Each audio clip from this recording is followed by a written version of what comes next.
A paz de Cristo, meu amigo, meu irmão, estamos começando mais um estudo de videoaula da revista Palavra e Vida da Convenção Batista Fluminense, revista de jovens e adultos dessa convenção. Estamos estudando o segundo trimestre de 2023. O título central dessa revista é Os Reis e os Profetas de Israel. O autor dessa revista é o pastor Alonso Castro Colares Júnior. Aqui nosso sincero agradecimento a esse querido pastor que tem colaborado com os estudos da Convenção Batista Fluminense, né? Desde já nossos sinceros agradecimentos. Então, irmãos, nós estamos estudando o livro dos Reis, 1º e 2º Reis, e os Profetas, 1º e 2º Crônicas também, né? E nós estamos agora estudando o profeta. Vamos entrar nos profetas, né? E nós vamos falar nessa semana dois profetas, que são o Elise e Eliseu. E nós estamos estudando a lição 9, o ensino 9, né? A 9ª lição. Texto básico, 1 Reis 18, 36 e 39. O título da lição, Só o Senhor é Deus. Nós estaremos agora fazendo a leitura de 1 Reis 18, 36 a 39. Diz assim: Sucedeu, pois, que oferecendo a oferta de manjares, o profeta Elias chegou e disse: O Senhor Deus de Abraão, de Isaque e de Israel, manifeste hoje que tu és Deus em Israel, e que eu sou teu servo, e que conforme a tua palavra fiz todas essas coisas. E respondeu-me o Senhor, e respondeu-me, para que este povo conheça tu, Senhor, és Deus, e que fizeste tornar o seu coração para trás. Então caiu o fogo do céu, e consumiu o holocausto, e a lenha, e as pedras, e o pó, e ainda lambeu a água que estava no rego. E o que vendo todo o povo caiu sobre o seu rosto e disse: Só o Senhor é Deus, só o Senhor é Deus, né? Então, irmãos, nós estaremos estudando esses dois profetas, né? Que foram importantes, e nós estaremos agora orando ao Senhor, agradecendo por mais uma oportunidade dessa videoaula, né?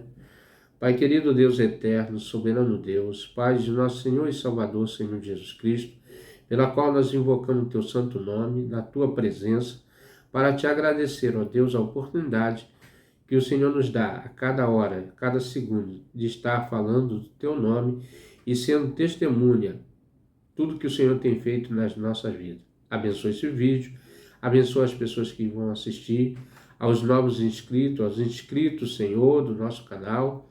Que o Senhor abençoe grandemente as nossas vidas, toma nas tuas mãos, e que essa lição possa ser bênçãos para nossas vidas, em nome de Jesus. Então, irmãos, só o Senhor é Deus, né?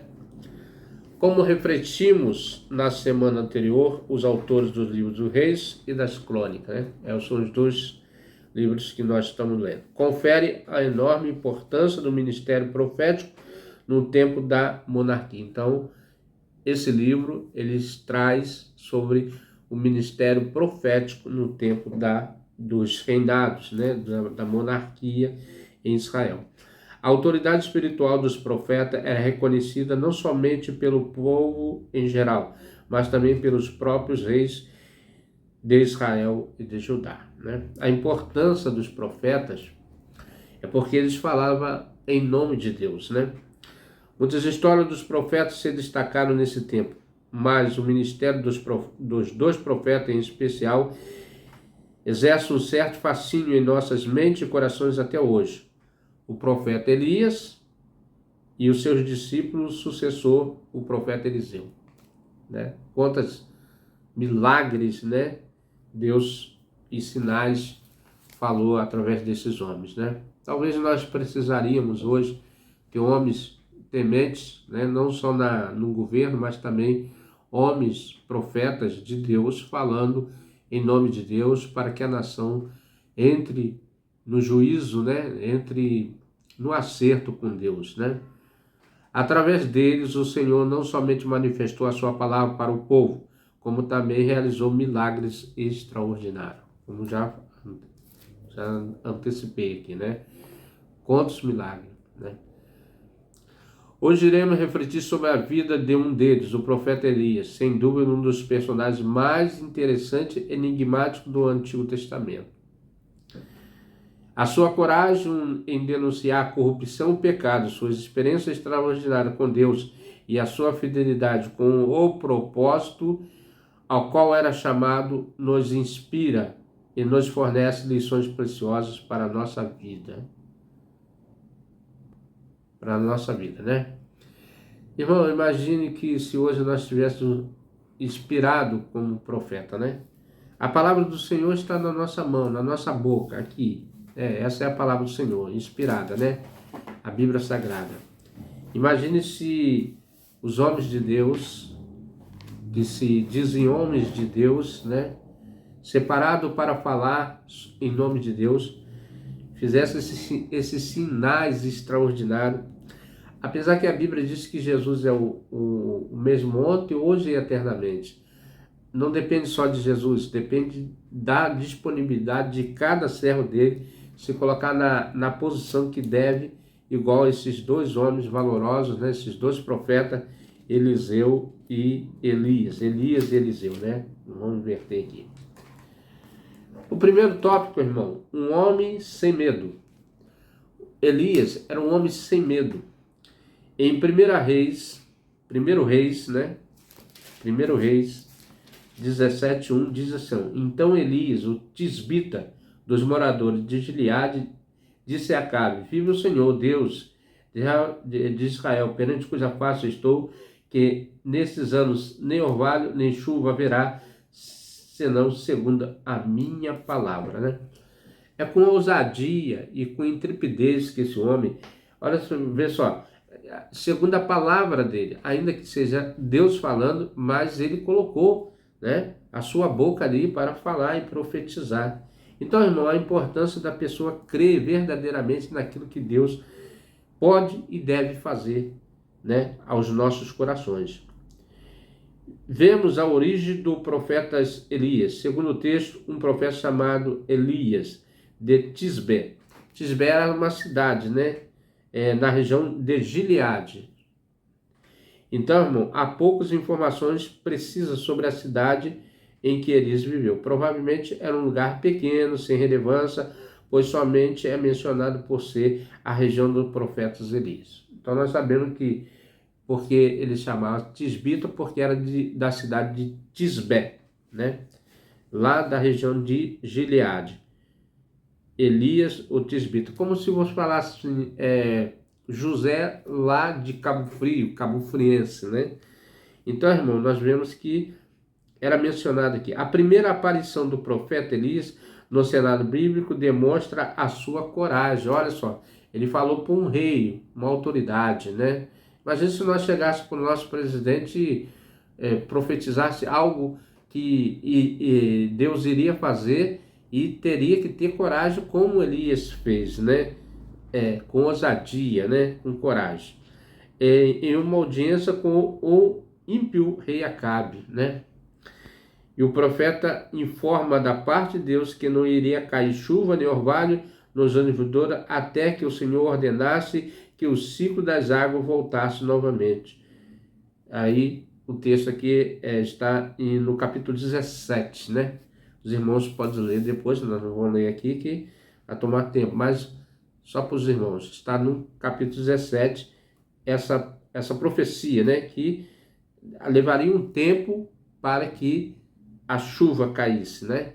Deus cerrou os céus e o profeta aqui teve coragem de falar. Imagine se nós profetizássemos coisas que iriam acontecer na nossa nação, né? E realmente você profetizar, Deus usar a sua boca para fazer isso, é uma coisa extraordinária, né? Apesar que a Bíblia ela é cheia de palavras que chamam ao homem ao entendimento e ao conserto com Deus, né?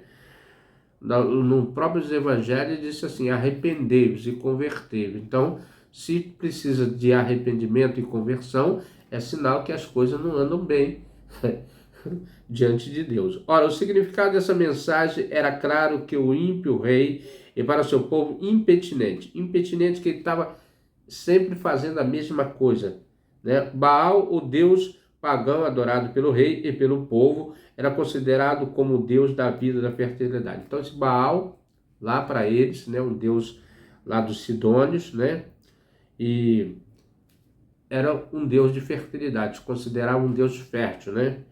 Assim o decreto de Deus mostrava que aquele falso deus não conseguiria sustentar ao povo por muito tempo, e que levaria Israel a concluir que só o Senhor é Deus e que Elias, e não o profeta Baal, era o seu mensageiro. O que Deus fez? Provando para o povo que ele tem o controle da fertilidade, né? da procriação, né? Assim, a fertilidade no sentido ali da plantação, né? Mas, vamos aqui. Então, o Senhor é Deus e que mensageiro. O episódio em que o profeta Elias provê a farinha e o azeite da viúva em Serapta, 17:8-24. Então, os irmãos veem que Deus é o que provê a sustentação de toda essa humanidade. As cidades hoje, irmãos, estão cheias. E quem, aqui no nosso país, no agronegócio, né, é que sustenta essas pessoas que estão dentro da cidade. Mas quem faz da terra germinar, brotar, é Deus, né? Deus que provê todas essas coisas. Mostra que mesmo diante da enorme seca e carestia daquele momento, o Senhor tinha um controle de todas as coisas, seria o único capaz de prover a prosperidade e a vida, né?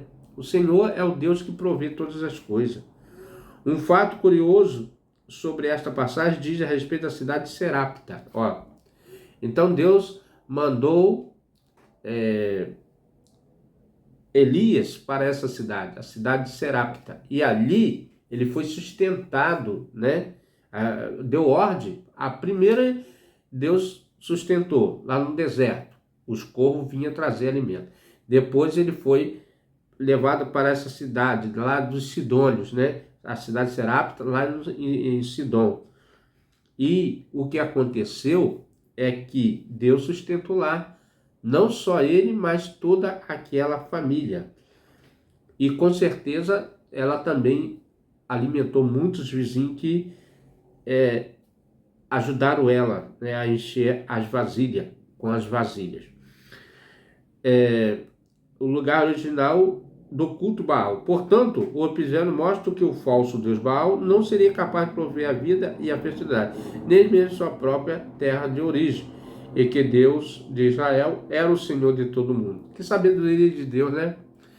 Mandou exatamente para a terra lá dos Sidônios, a terra em que eles adoravam esse deus Baal, o falso deus Baal, e Deus lá faz com que a terra se torne fértil através do profeta Elias, que sustenta aquela família, né? Podemos aprender que Deus usa pessoas simples, disponíveis para o louvor da sua glória. O profeta Elias, de origem simples, numa cidade pouco destaque, foi tremendamente usado por Deus para causar um avivamento em um país denominado pela idolatria. Seria diferente de hoje, irmão? Com a violência crescendo no nosso país, né? Com a fome, o desemprego. Então nós vemos que só Deus é o Senhor e só Deus é o Deus da fertilidade. Sua coragem em denunciar o pecado do rei e do povo mostra que ao lado do Senhor nós podemos enfrentar todas as situações espirituais e adversas. Então, só Deus pode sustentar o homem, pode prover o sustento físico e o sustento alimentar. Melhor do que o sustento alimentar é o espiritual, porque ele nos dá ânimo, aviva, né, a nossa alma. O avivamento nada mais é que aviva, alimenta, faz com que o homem tenha fé, ele tenha coragem, tenha esperança, né? Uma coisa importante que o homem tem que ter é a esperança. Então, no primeiro tópico nós falamos um homem sem medo. Segundo tópico, o grande desafio, né? Então, agora, por circunstância, Elias vai passar por grandes situações, porque ele, sendo o homem de Deus, falando e cobrando do rei posições para que mude a sua atitude, ele vai ser perseguido, né? Todo cristão é perseguido quando fala as coisas dele. Um dos episódios mais emblemáticos do Antigo Testamento aconteceu no Monte Carmelo. Nós sabemos essa história aqui, todo crente, né, sabe essa história, mas é bom nós sempre estar lembrando. Elias fez um propósito, né, de provar que Deus, o Senhor de Israel, é o verdadeiro Deus e não o Deus de Baal, que eles adoravam, que o rei adorava os profetas de Baal. Então, 450 profetas, que era adorador de Baals, né, profeta de Baal, e se Deus consumisse o holocausto, né, se Deus, e foi ali, e eles fizeram aquela disputa, né, vamos dizer assim. Um dos episódios mais emblemáticos do Antigo Testamento aconteceu no Monte Carmelo, enfrentando entre Elias e os profetas de Baal. Foi uma batalha decisiva para mostrar que o Senhor, o Deus de Israel, era o verdadeiro Deus e que Elias era o seu mensageiro, né? Antes, porém, o profeta Elias recebe a ordem de Deus para avisar ao rei Acabe que a chuva voltaria a regar a terra e trazer fartura novamente. Então, Deus trazendo novamente, que Deus, aquele período de seca, agora Deus, eu vou trazer novamente a fartura, né? Ele fechou e ele abriu, provando que ele é o que comanda a situação. Um servo chamado Obadia, fiel ao Senhor, contou ao rei Acabe sobre a presença do profeta Elias. Esse Obadias, né, esse profeta também, muito importante, guardou 50 e 50 profetas do Senhor, porque houve uma perseguição, né? Então nós vemos que quando a pessoa, o evangelho é pregado verdadeiramente, há uma perseguição em cima, porque o inimigo tenta barrar a obra do Senhor. E o avivamento, ele acontece normalmente assim, em grandes tribulações, né? E ao Senhor, e contou ao rei Acabe sobre a presença do profeta Elias. E o rei o encontrou, o profeta Elias, e o acusou de ser o perturbador de Israel. Acabe ainda teve a ousadia de falar que ele que era o perturbador de Israel, e que Elias era o perturbador de Israel. Mas por quê? Porque Elias estava chamando a atenção dele. Elias estava chamando a atenção do povo porque estava idolatrando a esse Deus Baal. Por sua vez, o profeta respondeu que o rei e o seu pai eram os criadores de todos os males que estavam acontecendo em Israel, pois deixaram o Senhor e adoravam o falso Deus Baal. E assim o profeta Elias desafiou a todo o povo, bem como todos os profetas de Baal, também os profetas de Acera. Ainda tinha uma deusa aqui, né? Que na divindade Sidônia era a esposa de Baal. Você vê, né? Para mostrar quem verdadeiramente seria Deus. O desafio consistia em trazer 2 touros. Os profetas de Baal matariam um deles, cortariam em pedaços e colocaria em cima da lenha. Por sua vez, o profeta Elias, né? Faria o mesmo, né? E com um outro touro, e cada qual iria orar ao seu Deus, e aquele que enviasse o fogo do céu consumisse o altar seria o verdadeiro Deus. Nós já sabemos o que aconteceu, né? Os profetas de Baal começaram as suas invocações. Então eles gritavam, Eles faziam de tudo para chamar a atenção de Baal, mas como sabe, né, irmão, as imagens de escultura, todas as imagens de escultura não têm vida. Eu não sei como que tem gente ainda que se prostram diante de imagens de escultura para adorar, sabendo que o nosso Deus, o Deus de Israel, é o único e verdadeiro Deus, o Deus vivo. Então, irmão, nós vamos ver aqui que os profetas de Baal começaram as suas invocações. Responder-se com fogo que gerou sarcasmo do profeta Elias, expressando que Baal poderia estar em viagem, meditando, pois não estava ouvindo os altos gritos dos seus profetas, né? Inútil, né? Quando chegou a vez do profeta Elias, ele orou com uma simplicidade comovente em sua oração e foi curta, direta, manifestação excêntrica. Responde, Senhor, responde, para que este povo saiba que tu és Senhor e és Deus, e que fizeste o coração deste povo voltar para ti. 1 Reis 18:37. Notemos aqui que diante de todo esse acontecimento extraordinário, o profeta Elias não buscou a glória para si, né, irmão? Interessante. O profeta, ele se colocou no lugar de profeta, não de Deus. Hoje tem muitas pessoas se colocando no lugar de Deus, esquecendo que ele é um servo, né? Nós não viemos para ser Senhor, mas sim para servir ao Evangelho de Deus. A sua oração também tem um caráter intercessor, né?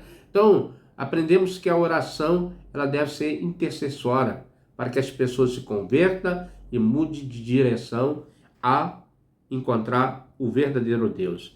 Ele ensinava que aquele grande milagre causasse um avivamento espiritual no coração do povo.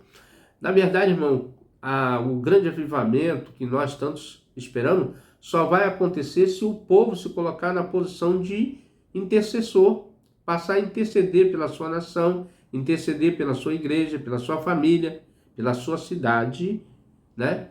Por quê? A oração nada mais é do que você pedir a Deus que mude a situação de alguma coisa. Pode ser a violência, pode ser econômica, pode ser moral, pode ser espiritual, né? Então nós devemos valorizar um dos veículos mais importantes que nem a internet é capaz, que é a oração, né?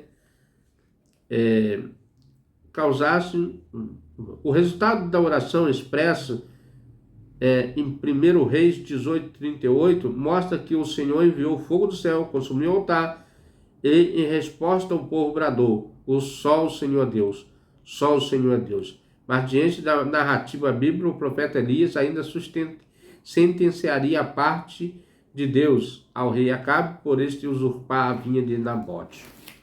Então são várias sequências, né?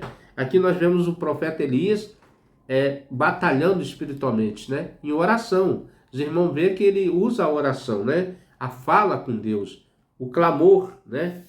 Então, irmão, nós vemos que a importância da oração do crente, e uma oração simples, mas objetiva. Outro fato foi a vinha de Nabote, né? Nabote tinha uma propriedade do lado da propriedade do rei, e era uma vinha bonita, né?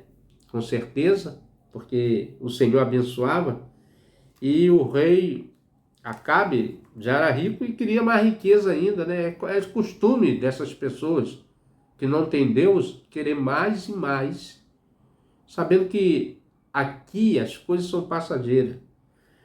Mas ele queria essa vinha, né? Isso está em 1 Reis, no capítulo 21. Depois os irmãos têm essa oportunidade de ler. Em conformidade com isso, podemos aprender que, a despeito do enorme privilégio que temos de servir ao Senhor, devemos entender que somos apenas instrumento para o louvor da glória dele. Nós somos instrumento da glória, instrumento do louvor da glória de Deus. Nós somos usados para falar a mensagem de salvação àqueles que necessitam, que precisam, que querem andar no caminho de Jesus, né? E o profeta Elias tinha consciência de que aquele extraordinário feito tinha um único Objetivo mostrar ao povo que o único Senhor era o Deus de Israel. Não é diferente hoje, irmão. Nós lutamos para provar que Jesus é o único caminho que leva a Deus, né? Porque ele mesmo diz, eu sou o caminho, a verdade e a vida. Ninguém vai ao Pai senão por mim. Não adianta você se prostrar diante de imagens ou ter um Deus para adorar que não seja o Deus verdadeiro que criou os céus e a terra. Um Deus que dá fertilidade, que faz brotar da terra a semente, que frutifica os campos, que dá o ar que respiramos. É inútil será para essas pessoas. O exemplo está aqui, que nós temos só um Deus verdadeiro, né? Que é o Deus de Israel, Deus Todo-Poderoso, que enviou seu Filho unigênito para que nós crêssemos neles e fosse salvo por ele. Ninguém é salvo pelo seu próprio mérito. Ninguém é salvo por ser bonzinho. Não, nós somos salvos pela misericórdia e graça de Deus. Efeito, e não precisamos estar em busca de glória própria, pois quando estamos ao lado do Senhor, com sinceridade, Ele nos honra fazendo-nos participantes da sua glória. Então, quem conhece você, quem sabe da sua intenção, do seu propósito em anunciar o Evangelho, em falar de Deus, é o próprio Deus, né? Que Ele sabe, Ele sonda os rins e os corações. Então, não busquemos a nossa glória, mas busquemos falar da glória do Senhor, do Rei da glória, né? Ao Deus poderoso. Então, um homem sem medo, né? Elias, o grande desafio, foram muitos, né? Se nós esmiuçarmos aqui, vamos ficar falando toda a vida, e preparando o sucessor. Olha, irmãos, essa lição é muito importante porque você e eu devemos preparar a nova geração para falar do Evangelho, para mostrar que o Deus de Israel é o Deus vivo todo-poderoso. Os fatos que seguiram em grande desafio no Monte Carmelo nos mostram um profeta Elias cansado, tanto fisicamente como emocionalmente, a reação da perversa rainha Jezabel sobre o massacre aos profetas de Baal. O que aconteceu? Ali, Elias, né, matou os 400 profetas, porque foi provado que o verdadeiro Deus era o Deus de Israel, e eles foram levados a um lugar e lá foram mortos, né? E mais a rainha Jezabel, que adorava esse Deus também, ela queria vingança e ameaçou a Elias, que mataria ele. Elias temeu a sua vida e fugiu, né? E nós vamos ver isso no capítulo 19, 1 e 2. Evidenciou o lado humano do grande profeta, ele temeu por sua vida. 1 Reis 19, 3. Refugiando-se para o deserto, ele demonstra seu cansaço de viver. Olha, irmão, nós, como sempre falamos em deserto, é lugar difícil, lugar perigoso, né? E Elias foi para onde? Um lugar deserto, fugindo, né? Toda vez que você vê um deserto, é lugar difícil, lugar árido, lugar seco, lugar morto. Jesus foi levado para o deserto para ser tentado, né? Não esqueçamos disso, né? E Elias fugiu exatamente para um deserto. Milagrosamente, ele é cuidado por um anjo e recobra suas forças para caminhar novamente até o Monte Horebe, Sinai, para conversar com o Senhor. A semelhança de Moisés, novamente estava o outro servo do Senhor nesse lugar recebendo instrução. Após ventos tempestuosos, exposições da parte do profeta e toda a sua dor e angústia, em uma brisa suave, o Senhor lhe dá ordem para fugir dos reis e um profeta que ficaria em seu lugar. Nós sabemos que foi o profeta Eliseu, né? Irmão, Elias se sentiu amedrontado. Elias, porque ele era humano, né? Elias, ele foi sustentado pelo anjo. O Senhor enviou um anjo. Então, irmão, se você é um profeta, se você é um pregador da palavra de Deus, se você é o mensageiro das boas na salvação, não tema. O próprio livro de Josué diz: não temas, eu estou contigo, tenha bom ânimo, né? Então, Jesus, ele disse para os seus discípulos também: eu venci o mundo. Com certeza, ele nos dá força para vencermos a nossa jornada espiritual. Então, nós vemos que é do homem, né? Por conseguinte, o profeta Elias encontra um jovem Eliseu e unge para o ofício profético. Antes disso, irmão, nós vemos que Deus anima Elias novamente, né? E lá Deus parece num terremoto, parece num fogo, parece num vento e depois numa voz suave, né? Então, irmãos, Deus está conosco todo o tempo. Não devemos temer, devemos confiar, seguir. O ofício profético lançando sua capa sobre ele. Esse é outro episódio, né? Elias passa e lança a capa sobre ele e ele dali passa a seguir. A partir disso, o profeta Elias foi seguido por Eliseu. Aí, 1 Reis 19, 21. Mais adiante, o profeta Elias repreende ao rei Acabe por isso consultar o Deus pagão dos filisteus e não o Senhor. Mais uma vez, o profeta deu provas de ser o homem de Deus que trazia a verdadeira mensagem do Senhor, né? E por fim, o profeta Elias é levado para o céu em uma carruagem de fogo, como expressos em 2 Reis, capítulo 2. Então, Deus providenciou um outro pregador, um outro profeta que substituiria ele, renovando o avivamento, renovando as forças, e tanto Elias como Eliseu foram extraordinários profetas, servos de Deus, usados por Deus para trazer a mensagem para aquela época. Deus quer trazer aos nossos dias os profetas da palavra de Deus, né? Os pregadores, aqueles que falam realmente conforme a sua palavra, ensinando com simplicidade, mas com amor, com verdade, para que você ande no caminho da verdade, né? Então, irmãos, a obediência, aquele cuja vida foi marcada por experiência extraordinária de fé, ele tinha fé. A obediência, a fidelidade de Deus, ele era obediente.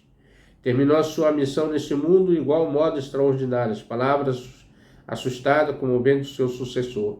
O profeta Eliseu, diante da subida do profeta Elias, uma carruagem de fogo para o céu. Meu pai, carro de Israel e seus cavaleiros. Isso se encontra em 2 Reis, capítulo 2, 12. Então, irmão, você vê que do início ao fim, Elias foi honrado por Deus. Foi até levado imagine, irmão, a cena extraordinária se nós estivéssemos vendo assim, né? Como Eliseu viu, né? No roda-moinho, uma carruagem de fogo e cavalos de fogo. Que extraordinário, né? Ele revela como aquele simples homem de Tisbé era, na verdade, a força espiritual de todos os exércitos do Deus de Israel. Você como igreja e eu como igreja, como membros do corpo de Cristo, somos luz nessa terra, somos peças espirituais que combatem o espírito das trevas, porque nós combatemos não contra o homem, não contra ninguém, mas contra as potestades que operam nas regiões celestiais. Os séculos mais tarde, o profeta Elias volta à narrativa bíblica no episódio da transfiguração. Depois de anos, ele volta lá em Israel na transfiguração. Vamos ler esse texto, lemos pouco texto, né? E aqui Mateus, você também pode pegar sua Bíblia e conferir. Elias voltando, né? Lá em Israel, tempos depois, e diz assim, de 1 a 9, Mateus 17, de 1 a 9. 6 dias depois, tomou Jesus consigo a Pedro, Tiago e João, 3 discípulos, né, de confiança dele, seu irmão, e os conduziu em particular a um alto monte. Transfigurou-se diante deles, e o seu rosto resplandeceu como o sol, e suas vestes se tornaram brancas como a luz. E eis que lhes apareceram Moisés e Elias, falando com ele. Pedro, tomando a palavra, e disse a Jesus: Senhor, bom estarmos aqui. Quero que façamos aqui 3 tabernáculos, um para ti, um para Moisés, um para Elias. Estando ele ainda a falar, eis que uma nuvem luminosa o cobriu, e da nuvem saiu uma voz que dizia: Este é meu filho amado, em quem me compraz, escutai. E os discípulos, ouvindo isso, caíram sobre o seu rosto e tiveram grande medo. Aproximando-se de Jesus, tocou-lhe e disse: Levantai-vos, não vos tenhais medo. Erguendo eles os olhos, e ninguém viram senão a Jesus. Descendo eles do monte, Jesus ordenou, dizendo: A ninguém conteis a visão que o Filho do Homem seja ressuscitado dos mortos. Aqui nós vemos, a transfiguração, a aparição desses dois, um representando a lei, Moisés, e Elias, os profetas, toda a base cristã está nesses 2 pilares, a lei e os profetas. Então, irmãos, a importância. Mas o que Deus fala é agora que nós devemos ouvir a voz do seu Filho, de Jesus, E, olha, ele diz aqui assim: Este é meu Filho amado, em quem me compraz, escutai. Então, meu irmão, a confirmação é que Jesus é o caminho, a verdade e a vida. Seguindo aqui, irmãos, ele revela como aquele simples homem de Tibé, século mais tarde, o profeta Elias, volta à narrativa bíblica do episódio da transfiguração. Já lembro. Ao lado de Moisés, conversando com Jesus, ali estava representando ali os profetas, conversando com aquele quem tudo convergia, o Senhor Jesus Cristo. O profeta Elias foi um servo de grande valor. Você vê que essas 2 testemunhas, Moisés e Elias, foram testemunhas da atuação de Deus e do seu Filho, Jesus Cristo. Concluindo, meu irmão, meu amigo, essa lição maravilhosa, creio que você deve estar gostando desse estudo. Concluímos, refletimos hoje sobre a vida do profeta Elias, Sem dúvida, um dos personagens mais interessantes e enigmáticos do Antigo Testamento, sua coragem, em meio a tantos desafios. Foram muitos, irmãos? E sua ousadia em anunciar a corrupção e o pecado. Hoje, devemos fazer a mesma coisa, Tanto do rei quanto do povo, e suas experiências extraordinárias certamente nos inspiram a obedecer e servir o nosso Deus. Meu amigo, meu irmão, vamos estar orando e encerrando, falando com Deus, agradecendo pela sua vida, por você ter ficado conosco até este momento. Pai querido Deus eterno, mais uma vez, elevamos nossos pensamentos em oração e agradecimento, para que o Senhor possa transmitir essas palavras ao coração daqueles que necessitam, daqueles que precisam de ouvir a sua voz. Fale aos corações deles. Use a minha boca e transmita aquilo que eu não consegui transmitir para aquele homem que ainda tem dúvida sobre qual é o caminho que devemos seguir. Porém, ó Deus, a tua palavra nos afirma que tu és o caminho, que Jesus é o caminho, a verdade e a vida, e que todos devem entrar pela essa porta. A porta estreita e apertada, o caminho que conduz à vida eterna. Ó Deus, por isso, ó Deus, eu te peço que o Senhor possa inspirar pregadores e aviva, Senhor, a sua obra através dos tempos, como o profeta Abacuque mencionou no seu livro, para que eles creiam e cresçam na graça e no conhecimento de Cristo. Ó Pai, muito obrigado por usar a minha boca, usar esse canal para falar do teu amor, em nome de Jesus. Meu amigo, meu irmão, se você tem gostado desse estudo, venha conosco. Até o próximo estudo, se assim o nosso bom Deus nos permitir. Amém?